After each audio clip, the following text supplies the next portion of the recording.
So this is the quote-unquote final version of the CV triggers to MIDI notes, which takes in 7 CV inputs, and whenever they are high, it turns them into a MIDI note that can be sent up to 7 different channels. So quickly, this is the encoder for changing different parameters. This is the mode button, which can toggle between different modes. It also has a hold function, which I'll explain later.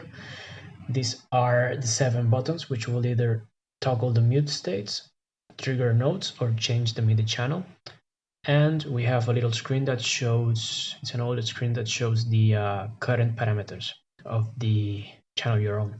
So quickly, I don't know if you can see it that well, but the top left, starting from top left, is the C, which is the root note. To the right is the current octave, so it's a C3. Second row says Aeol, which means the minor scale, the aeolic scale. To the right of that is the current MIDI channel, and below that it says mutes, so you're currently in the mutes mode. And the line of X's or circles determines the mute state of each channel. So all the X's are muted and the circles are not muted. And when you're in mute mode, each of the buttons toggles the respective mute channel. So at the moment I have the channel 1, MIDI channel 1 mapped to the synth on the deluge, and they are all muted. So nothing is coming and playing, but if I unmute one channel, we will hear the root note, so a C, and triggers are coming from the topograph. And this is the third, this is the fifth, and of course they are all coming from triggers from the topograph.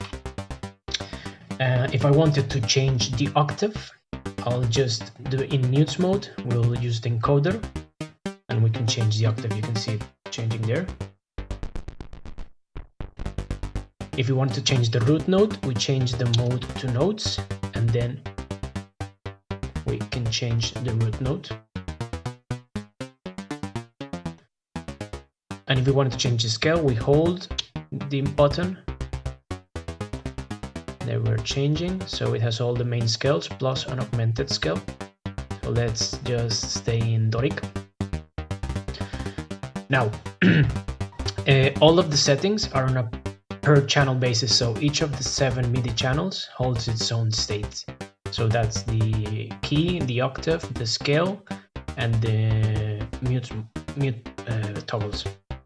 The other thing that I forgot to mention is that you can determine the probability of a trigger is actually triggering a note by holding the note and increasing or reducing it. And you can change multiple at the same time. So let's say I wanted to change all these 3 at the same time. And of course it's 1 to 100. So let's just reduce them like that. And those are on a per channel basis as well. Now channel 2, it's all muted and it's sending to a drum kit. So if I go ahead and unmute it, it's the kick, snare, clap, and the hi-hats. And there you go. This is sending to MIDI channel 2, and the settings, as you can see, are different. There are different scales. And yeah, that's how it works. Also, I forgot to mention that the other mode, the notes mode, is mainly for mapping. So if in here we're in the drum, which is channel 2, we have the kick, clap, snare, hi-hats. And of course the 7th is not receiving anything because topograph has only 6 outputs. If I go to channel 1, we're going to be playing the Doric scale. And yeah, any comments, suggestions, just let me know. Thanks.